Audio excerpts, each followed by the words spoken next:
The Great Hall of the Galactic Council stretched out like a vast ocean of beings from across the known galaxy. Thousands of representatives sat in their designated sections, their various forms creating a rainbow of colors and shapes that would have amazed any first-time visitor. The air hummed with the sound of translation devices working at full capacity, turning the countless languages into something each species could understand. Ambassador Yoon Ji-woo stood at the human delegation's platform, her hands folded calmly in front of her dark blue diplomatic uniform. She had represented humanity for 12 years in this chamber, and today would be her last day. The vote had already been cast. The numbers glowed on the massive display screen above them all. 847 votes for expulsion, 3 votes against, 12 abstentions. Humanity was being removed from the Galactic Council. The decision had not come as a surprise to Yoon Ji-woo or any of the human delegation. For months, the whispers had grown louder in the corridors of the council chambers. Humans were too violent, they said, too quick to fight, too willing to use weapons when diplomacy should come first. The final straw had been the incident at Kepler Station, where human security forces had stopped a terrorist attack by using lethal force. 37 lives saved, but the council only saw the 3 attackers who died. Councillor Vexithara, a tall bird-like being with silver feathers and sharp yellow eyes, stood at the main podium. Her voice carried clearly through the translation systems as she addressed the assembly. "Today we take a step toward a more peaceful galaxy," she announced, her feathers ruffling with what humans might have recognized as pride. "We remove from our midst those who choose violence over wisdom, war over peace." The applause that followed was not universal, but it was loud. Many species had voted for humanity's removal, convinced that humans brought too much conflict wherever they went. They pointed to Earth's history of wars, to the human military's size and capabilities, to the way humans always seemed ready for a fight. High Chancellor Morden, an ancient being made of living crystal that reflected the chambers, lights in beautiful patterns, raised one of his many arms for silence. His voice resonated with the weight of centuries when he spoke. "The human delegation may now address the council one final time before departing our chambers." All eyes turned to Yoon Ji-woo. Some expected anger, others tears. Many anticipated threats or demands for reconsideration.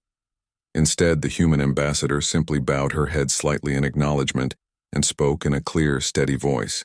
"The human species thanks the Galactic Council for the opportunity to participate in this great experiment of cooperation among the stars," she said. "We have learned much during our time here.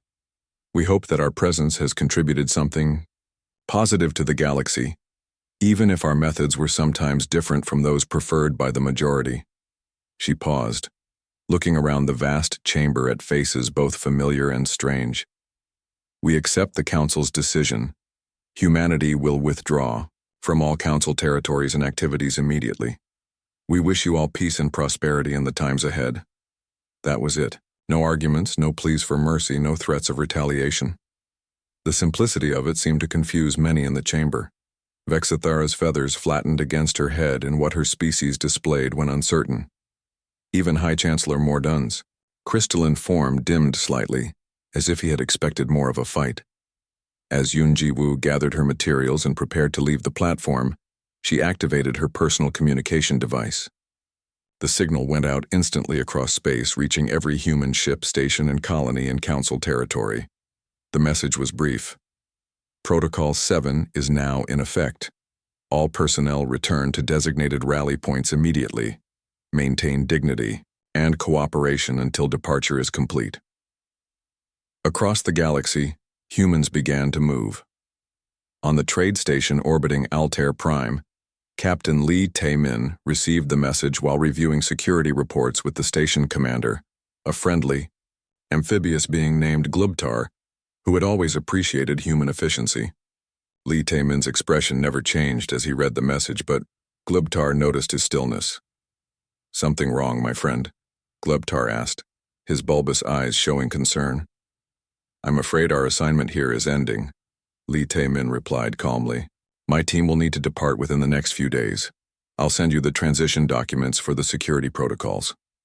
Meanwhile, In the advanced research laboratories on Centauri Station, Dr. Park Hye-jin was in the middle of a breakthrough in her xenobiology research when the message arrived. She was working alongside Dr. Trimlock, an insect-like scientist who had become both colleague and friend over the past 3 years. The two had been developing new medical treatments that could work across species barriers. "The Council has made its decision," Park Hye-jin said quietly after reading the message. "I'll need to pack up my research materials." Dr. Trimlock's compound eyes shifted in confusion. "Pack up? But we're so close to completing the universal healing compound. This could help billions of beings across the galaxy." "I know," Park Hye-jin replied, already beginning to secure her data files.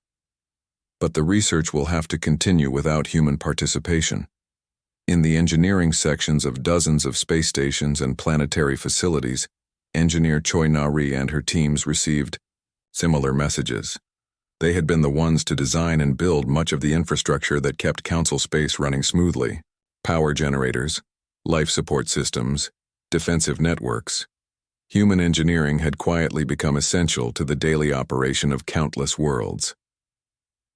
Choi Na-ri stood in the main engineering bay of Gamma Station, looking at the massive fusion reactor she had personally designed and installed. It was one of her finest works, providing clean energy for over 2 million inhabitants. Now she would have to shut it down and remove the key components that made it work. "Why are you deactivating the primary systems?" asked Zixmol, her alien assistant who had learned much about human engineering over the years. "Council regulations," Choi Na-ri replied simply. "All human-designed technology must be removed from Council space.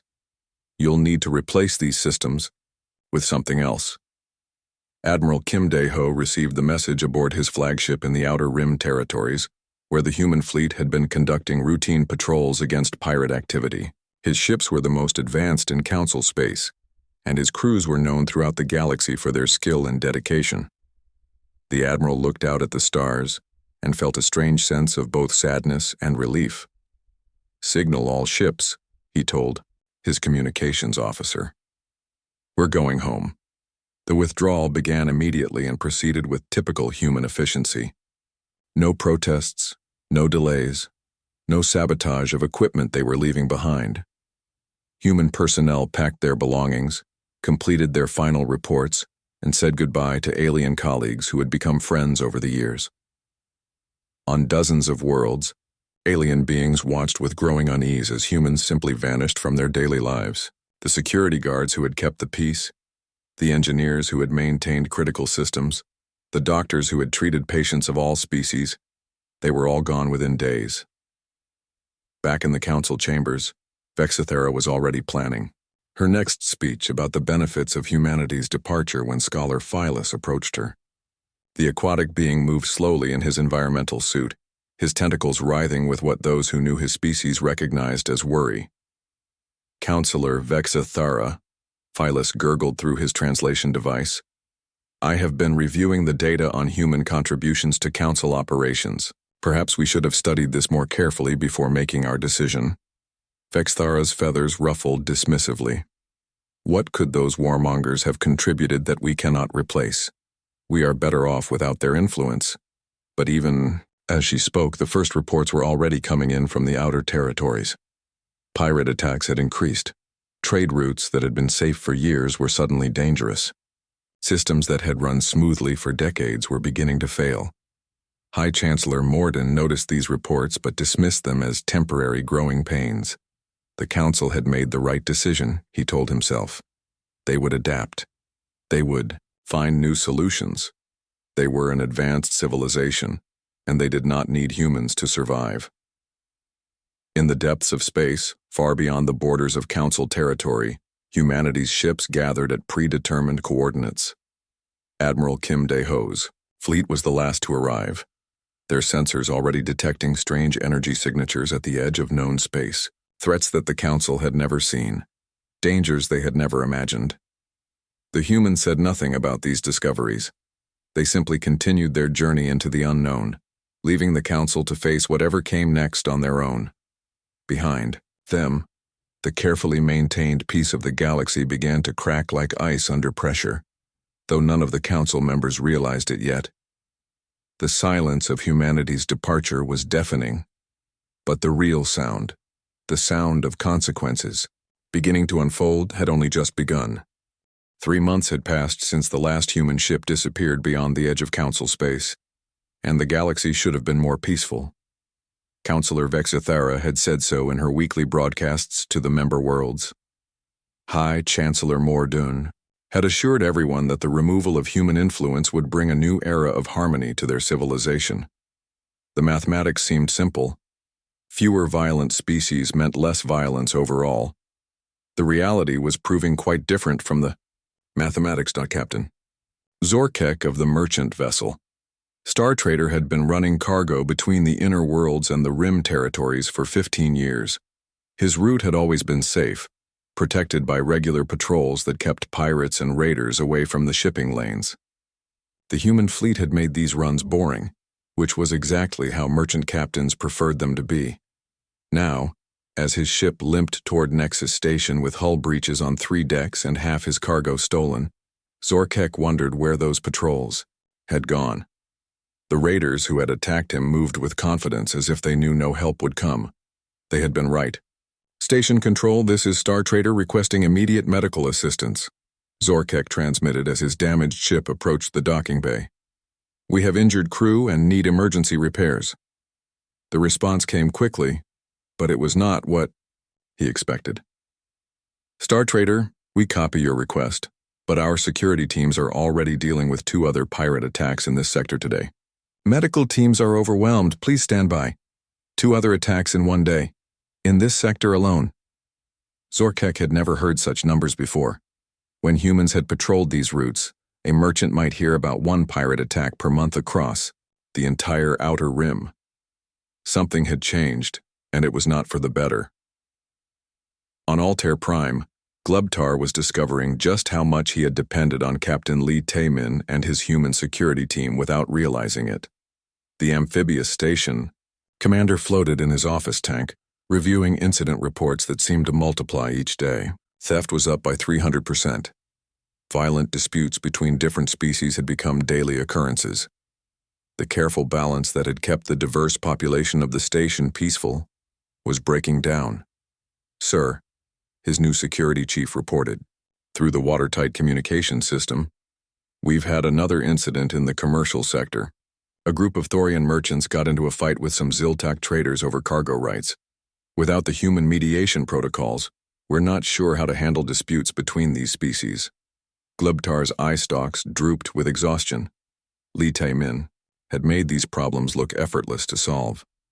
The human captain had seemed to understand exactly how to speak to each species, how to calm tensions before they exploded into violence.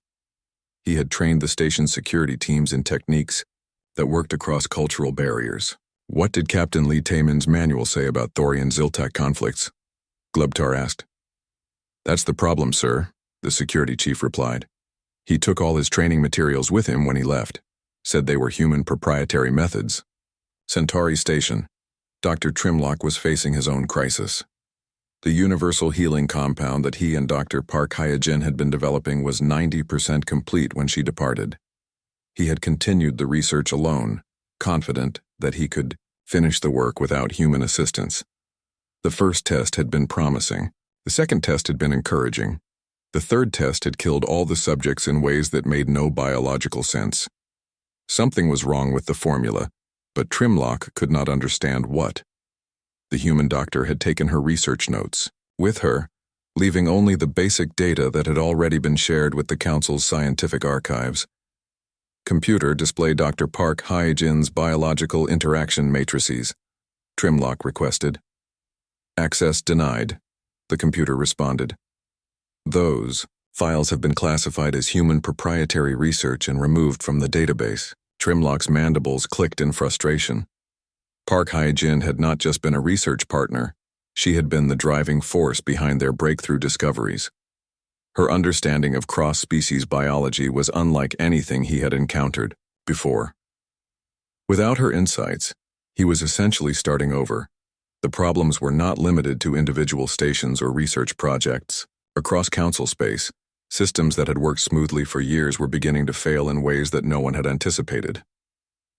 Engineer Zixmol stood in the main engineering bay of Gamma Station, staring at the massive hole where the primary fusion reactor had been. Choi Nari had indeed removed all the human-designed components before departing, as regulations required. What remained was a puzzle of alien technology that no one seemed able to solve. The Vorthan power cells can provide 60% of our energy needs, the station's chief engineer reported to Zixmol. The Kytherian backup generators can handle another 20%, but we're still short by 20%, and none of our species' technology can bridge that gap. What about the Zeranian fusion systems? Zixmol suggested. Incompatible with the station's power grid. The humans designed the entire electrical system around their reactor specifications. We would need to rebuild half the station to make it work. 20% might not sound like much, but on a station housing 2 million beings, it meant the difference between full life support and emergency rationing. It meant choosing between maintaining artificial gravity and keeping the medical facilities operational. It meant making decisions that no one had been forced to make in decades. The pattern was repeating across hundreds of worlds and installations. Human engineers had not just built machines. They had created integrated systems that worked together in ways that seemed simple on the surface, but proved incredibly complex when examined closely. Admiral Crichton of the Council Defense Force was beginning to understand this complexity from a military perspective. His fleets were encountering pirate groups that fought with tactics and equipment that his officers had never seen before.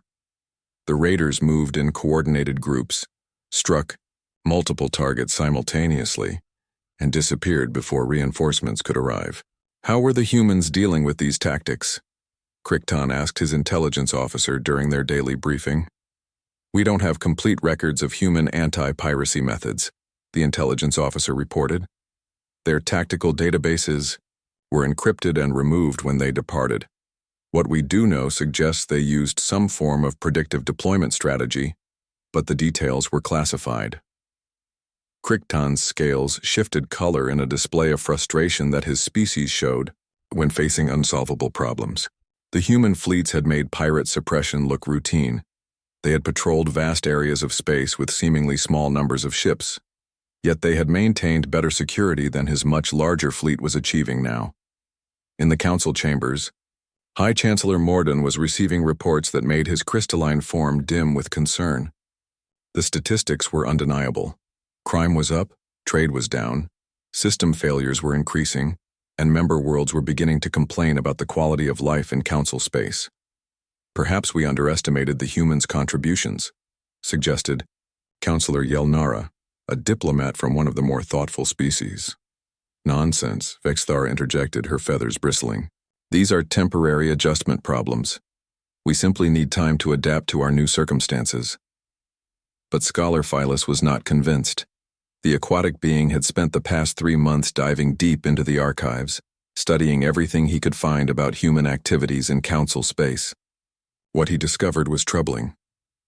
Chancellor, Phyllis said during the next council session, I have been analyzing the data on human participation in our civilization. The numbers are significant.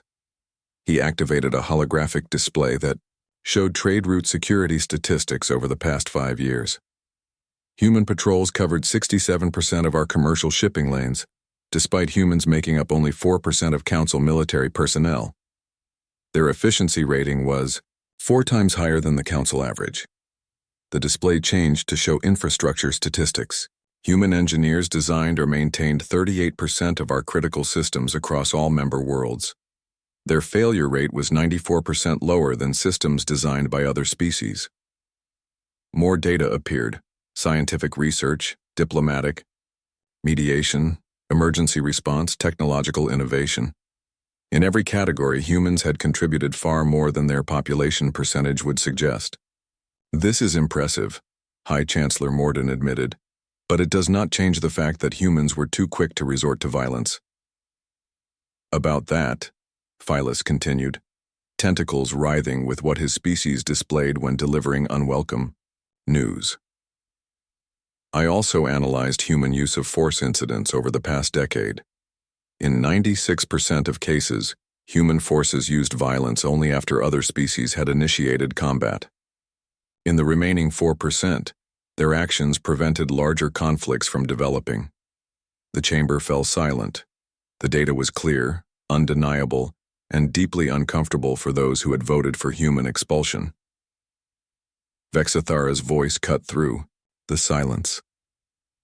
Numbers can be manipulated to support any argument.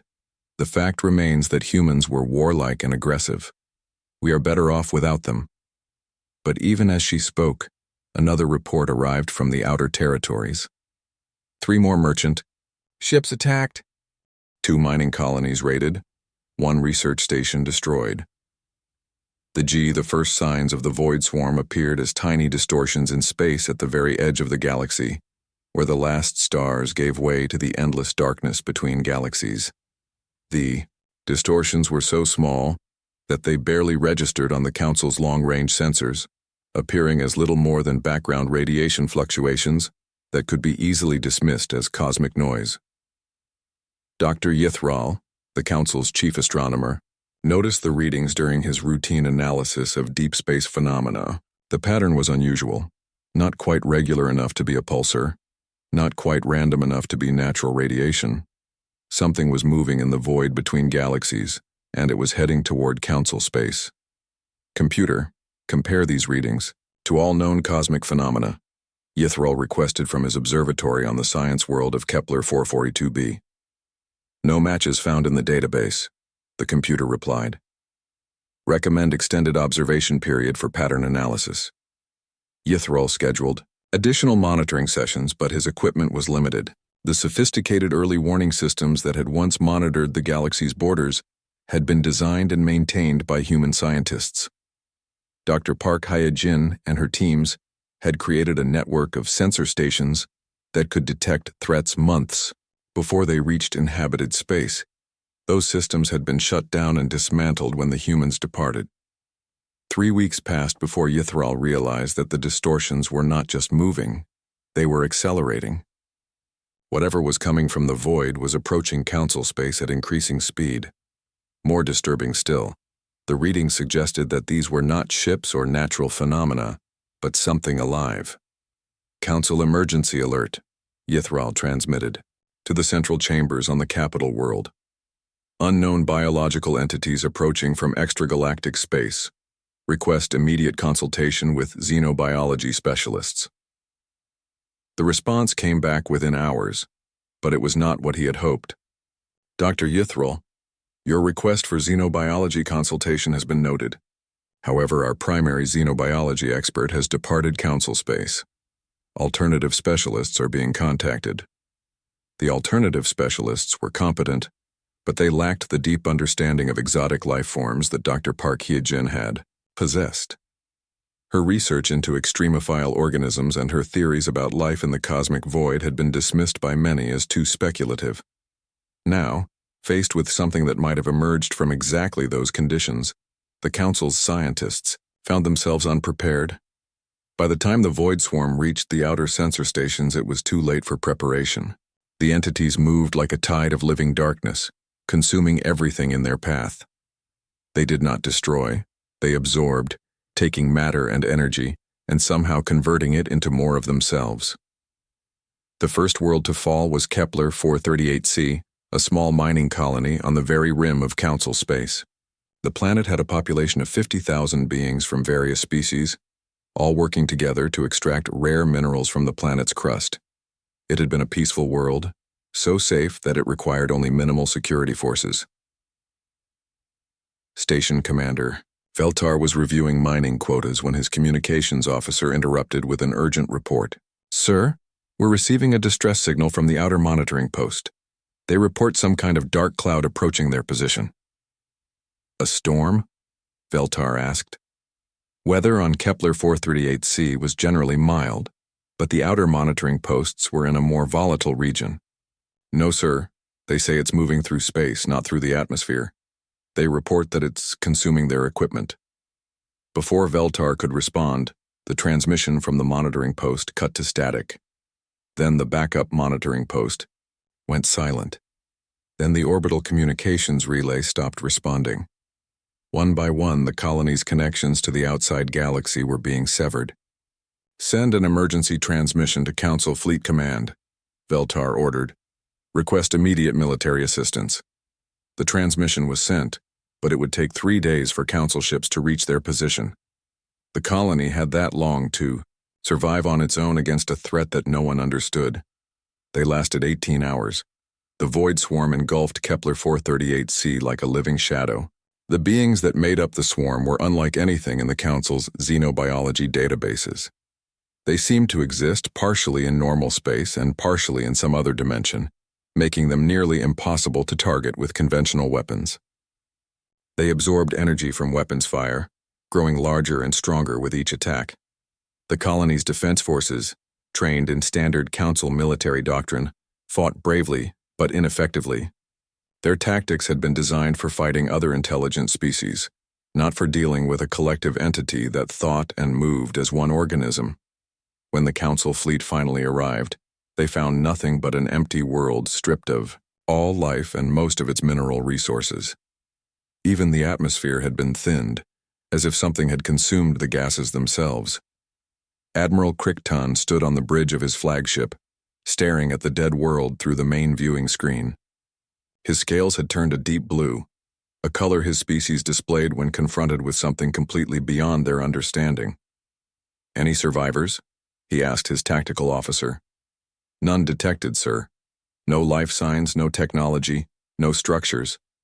It's as if the colony never existed." Crichton had faced pirates, terrorists, and military forces from hostile species. He had won battles against overwhelming odds and negotiated peace treaties that had lasted for decades. But he had never encountered an enemy that could simply trace an entire world so completely. What would the humans have done, he found himself wondering aloud. His first officer, a thoughtful being named Cordish, had worked with human military advisors in the past. Captain Lee Tae-min once told me that humans always prepared for threats that seemed impossible. He said that the universe was full of things that could destroy civilizations if those civilizations were not ready for the unexpected. The irony was painful. The humans had been dismissed as warmongers, but their constant preparation for conflict might have been exactly what the galaxy needed now. The void swarm did not stop at one world. Within days, they had consumed 3 more colonies and were moving toward more populated systems. Each world they absorbed seemed to make them stronger and faster. The Council's military forces were spread thin across the galaxy, trying to protect hundreds of worlds with tactics that proved useless against this new enemy. General Kretok commanded the largest fleet in the Council's defense force, and his reptilian species had a reputation for military excellence that stretched back thousands of years. He had studied warfare across multiple galaxies and had never encountered an enemy he could not eventually defeat. The void swarm was teaching him humility. "Report," Kretok demanded from the command center of his battle station as another fleet engagement ended in disaster. "We lost 12 ships, General," his tactical coordinator reported. "The enemy absorbed the energy from our weapons and used it to replicate. Our fleet actually made them stronger." Kretok's claws extended involuntarily, a sign of extreme stress in his species. Traditional warfare was based on the idea that sufficient force could defeat any enemy. But how could you fight something that grew stronger when you attacked it? "What about the human tactical databases?" he asked. "Did they leave any information about dealing with similar threats?" "Negative, General. All human military data was classified and removed when they departed. We have only basic tactical manuals that cover conventional warfare." Meanwhile, in the research laboratories of the capital world, the Council scientists were desperately trying to understand their new enemy. Without Dr. Park Hae-jin's expertise in exotic biology, they were struggling to even categorize what the void swarm actually was. Dr. Trimlock had abandoned his universal healing compound project to focus entirely on analyzing the few samples that had been recovered from swarm attacks. The results were disturbing. The entities seemed to exist in multiple dimensions simultaneously. making them nearly impossible to study with conventional methods. The humans had theories about multidimensional life forms, Dr. Trimlock reported, to the Emergency Science Council. Dr. Park Hye-jin published several papers on the subject, but her research was considered too theoretical for practical application. "Where are those papers now?" demanded the council's lead scientist. "Gone," Trimlock replied quietly. "She took all her theoretical research with her when she left. What remains in our databases is only her basic work, not the advanced studies that might help us understand these creatures." The economic consequences of the swarm attacks were almost as devastating as the military ones. Trade routes that had been dangerous due to pirate attacks were now completely impassable. Entire sectors of space had been abandoned as the swarm consumed everything in its path. The carefully balanced economy of the galaxy was collapsing as worlds found themselves cut off from essential supplies. On Altair Prime, Glubtar was dealing with food shortages, power rationing, and growing civil unrest among the station's diverse population. The trade ships that normally supplied the station were afraid to travel through space that might be infested with void swarm entities. "Sir," his communications officer reported, "we're receiving requests for emergency supplies from 7 different worlds in this sector. They're reg." The void swarm had consumed 12 worlds in 6 months, and panic was spreading through Council space faster than the creatures themselves. What had started as isolated attacks on remote colonies had become a systematic consumption of entire star systems. The pattern was clear. The swarm was not just feeding randomly, but moving steadily toward the more populated core worlds of the galaxy. High Chancellor Mordun stood in his private chambers watching the latest reports from the front lines. His crystalline form, once brilliant with reflected light, had dimmed to barely more than a shadow. The weight of his decisions was crushing him in ways he had never imagined possible during his centuries of leadership. "Chancellor," his aide interrupted quietly, "Councillor Vexithera is requesting an immediate private meeting." Morden turned to see the avian diplomat approaching with her head lowered in a posture of submission that her species rarely displayed. Her silver feathers had lost their luster completely, and her sharp yellow eyes were dulled with what could only be described as shame. "Chancellor," Vexthera began, her voice barely above a whisper, "I have received word from my home world. The swarm has reached the Althari system." Morden's form flickered with shock.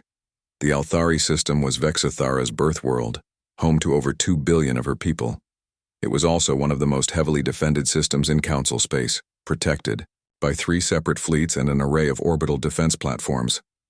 "What are the casualty reports?" Mordun asked, though he dreaded the answer. "There are no casualty reports," Vexthera replied, her voice breaking. "There are no survivors to send reports. The entire system is gone. 4 planets, 7 moons, billions of my people, all consumed in less than 3 days." The news hit the council chambers like a physical blow when it was announced during the emergency session. Councillor Vexithara, who had been the loudest advocate for human expulsion, now stood before her colleagues as a representative of a species that had lost its homeworld. "The time for denial has ended," she announced to the assembly. "I was wrong about the humans. We were all wrong. They were not warmongers. They were guardians. And we expelled our guardians just when we needed them most." The admission sent ripples of shock through the chamber. If Vexithera could acknowledge her mistake, then perhaps there was still hope for finding a solution. Scholar Phyllis had been working around the clock, diving deeper into archived human communications and trying to piece together clues about where humanity might have gone. His aquatic form moved restlessly in his environmental suit as he addressed the council.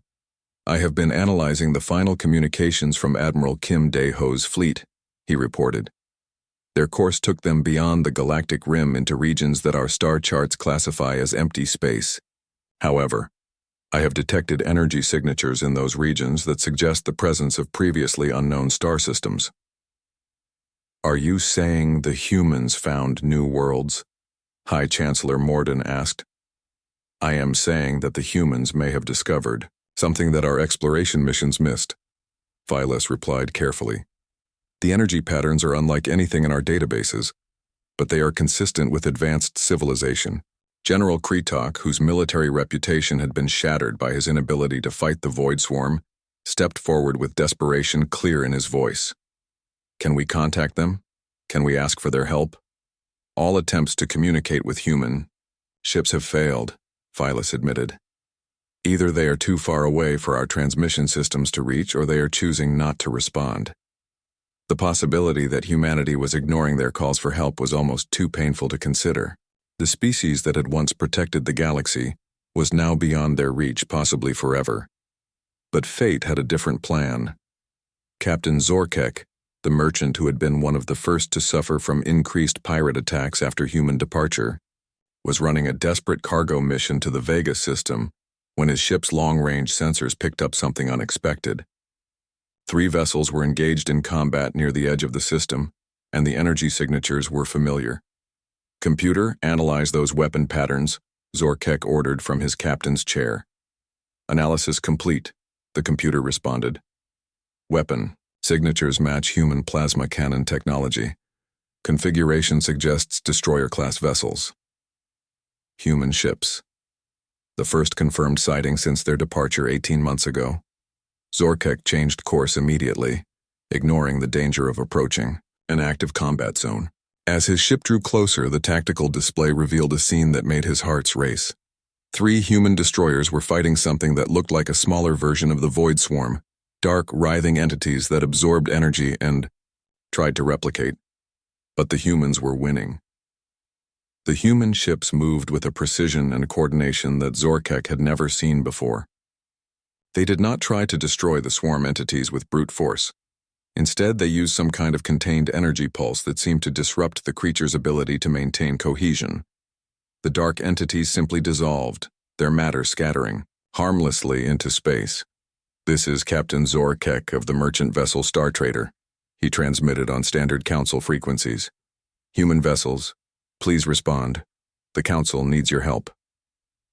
The response came immediately, but it was not what he expected. "Captain Zorkek, this is Commander Park Minho of the Terran destroyer Resilience. You are in dangerous space. Suggest you return to Council territory immediately." "Commander, you have to listen to me," Zorkek pleaded. "The Void Swarm has consumed 12 worlds. Billions are dead. The Council needs to know how you're fighting these creatures." There was a long pause before the human commander responded. "Captain, we are no longer part of the Council. What happens in Council space is not our responsibility. Please," Zorkek begged. "My world could be next. My family, my children, they're all in danger. I'm not asking as a Council representative. I'm asking as one being to another." Another pause, longer this time. Finally, Commander Park Minho's voice came through again, softer now. "Captain, transmit your cargo manifest and destination. We will escort you safely back to the edge of Council space. But understand, this is a one-time courtesy." The escort mission gave Zorkek the opportunity to observe human tactics in action. The 3 destroyers moved through space with sensor arrays that seemed far more advanced than anything the Council possessed. They detected and destroyed 3 more small swarm clusters during the journey, each time using the same energy disruption technique. "How do you do it?" Zorkek asked during one of their communications. "How do you fight something that gets stronger when you attack it?" "The swarm entities exist partially in subspace," Commander Park explained. "Conventional weapons feed energy into normal space, which they can absorb. Our disruption pulse targets their subspace matrix instead, causing them to lose coherence without providing them with usable energy." It was brilliant in its simplicity, but it required technology and understanding that the Council did not possess. When they reached the edge of Council space, Zorkek made one final plea. "Commander, will you at least tell the Council what you told me? People are dying. Entire worlds are being consumed." "I will relay your message to my superiors," Commander Park replied. "But Captain Zorkek, the Council made their choice when they expelled us. We have new responsibilities now, to species that did not reject us." As the human ships disappeared back into the depths of space, Zorkek realized that humanity had not been idle during their exile. They had found something out there beyond the rim of known space. New allies, perhaps. New worlds to protect. The report that Zorkek brought back to the Council sent shockwaves through the assembly. The humans were not just surviving, they were thriving. More importantly, they had developed weapons that could fight the Void Swarm effectively. "We must contact them immediately," General Kretok declared. "Offer them anything they want. Full restoration of membership, resources, territory, whatever it takes." High Chancellor Morden appointed a special diplomatic mission, led by Scholar Phyllis and equipped with the most powerful transmitters the Council could build. The mission launched within days, heading for the coordinates where Zorkek had encountered the human ships. What they found there changed everything. The star system that their charts had labeled as empty space was very much occupied. Dozens of worlds, some natural and some clearly artificial, orbited 3 different stars. The construction was unlike anything in Council records. Vast ring structures that captured the full energy output of their suns, space elevators that connected planets to orbital habitats, defensive installations that made Council military bases look primitive by comparison. And it was not just human. The sensor readings detected at least 15 different species, none of which appeared in Council databases. "This is Scholar Phyllis of the Galactic Council Diplomatic Mission," he transmitted toward the largest orbital structure, requesting permission to communicate with human leadership regarding a matter of galactic security. The response came from Admiral Kim Dae-ho himself, his voice carrying across space with authority that made even the diplomatic mission crew straighten in their seats. "Scholar Phyllis," Admiral Kim said, "you are entering the territory of the Terran Alliance. State your business clearly and quickly. We have other concerns that require our attention." Terran Alliance. The humans, hey. The response came 3 days after Scholar Phyllis transmitted the Council's desperate plea for help. It was not the answer they had hoped for, but it was not the complete rejection they had feared either. "The Terran Alliance will provide limited assistance in containing the Void Swarm threat," Admiral Kim Dae-ho announced during a formal transmission to the Council chambers. "However, we will not be acting under Council authority or as Council members. This is a humanitarian intervention to protect innocent civilian populations." High Chancellor Morden's crystalline form brightened slightly for the first time in months. Any help was better than facing extinction alone. "Admiral Kim, the Council accepts your assistance with gratitude. What do you require from us?" "Nothing," Admiral Kim replied curtly. "We require nothing from the Council. Our forces will operate independently.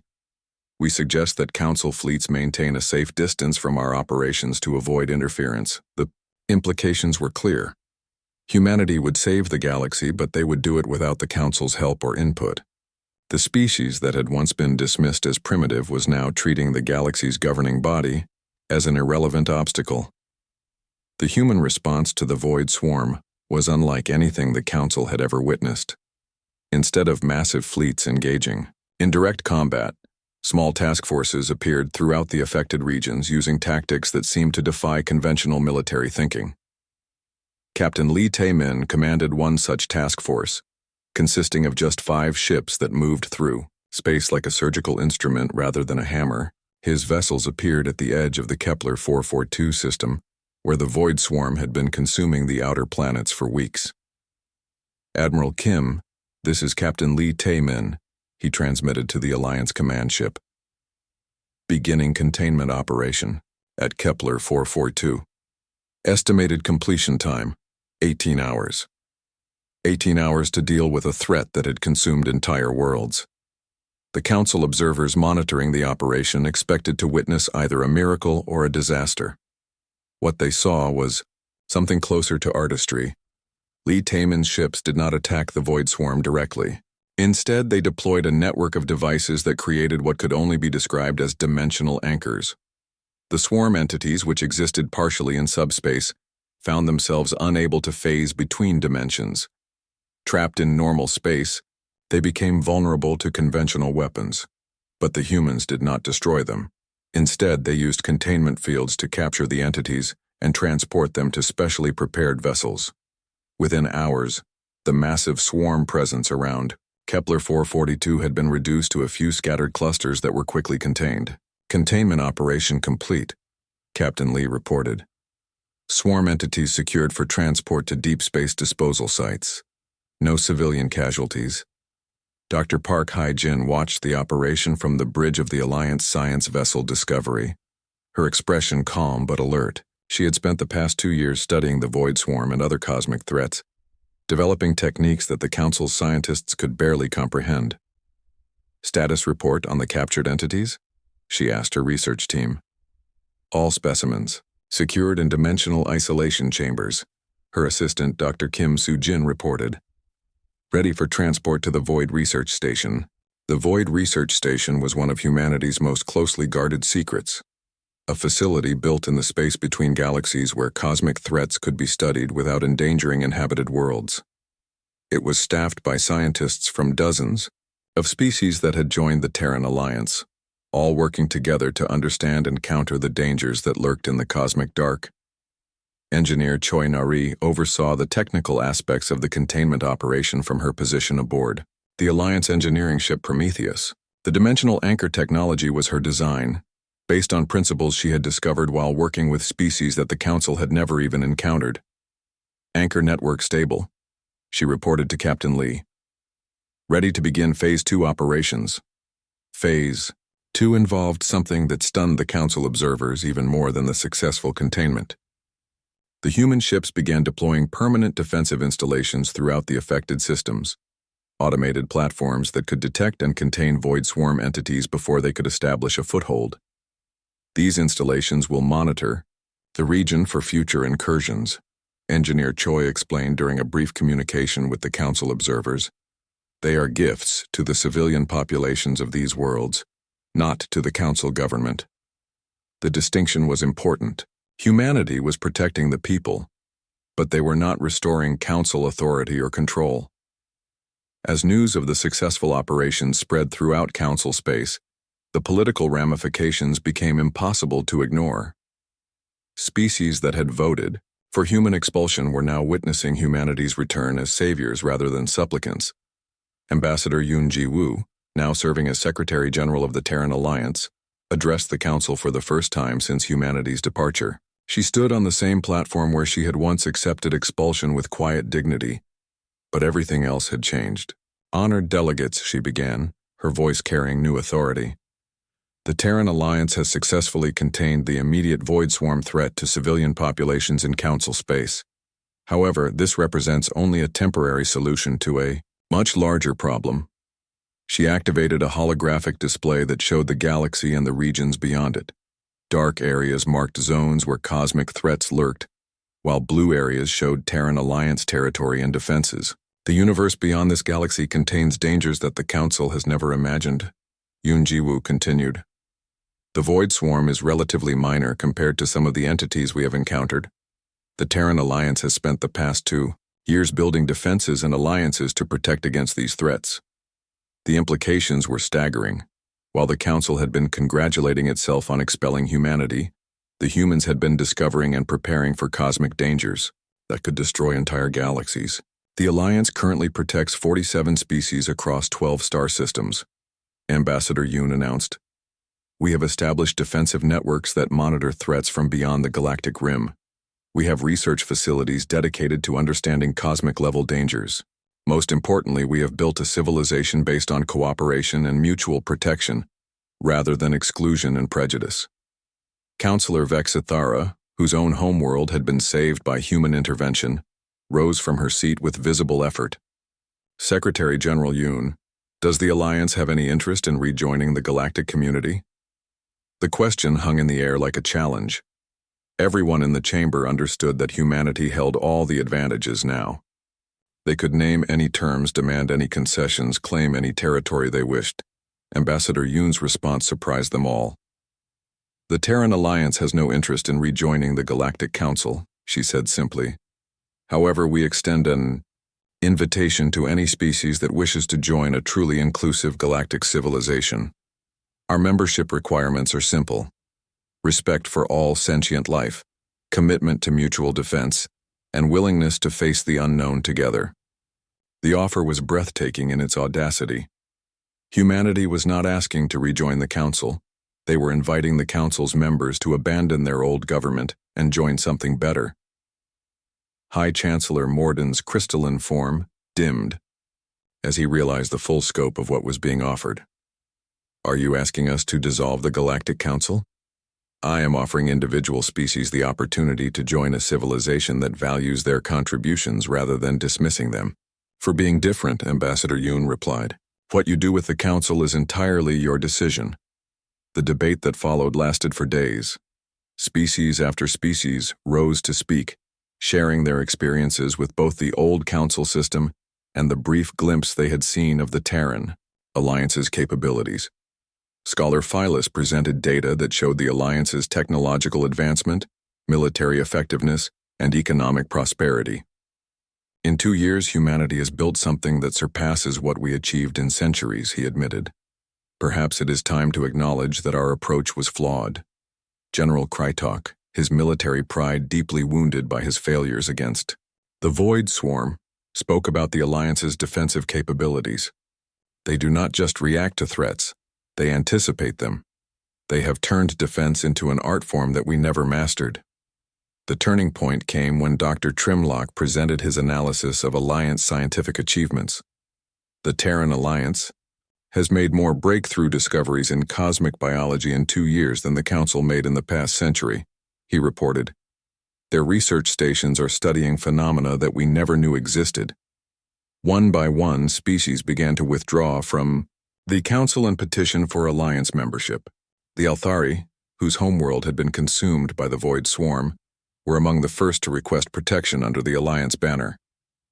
The Vegan Trade Confederation followed, drawn by the promise of safe commerce routes. The Centauri research colonies applied for membership after learning about Alliance scientific programs. Within 6 months, the Galactic Council had lost more than half its member species to the Terran Alliance. Those that remained were mostly the core world.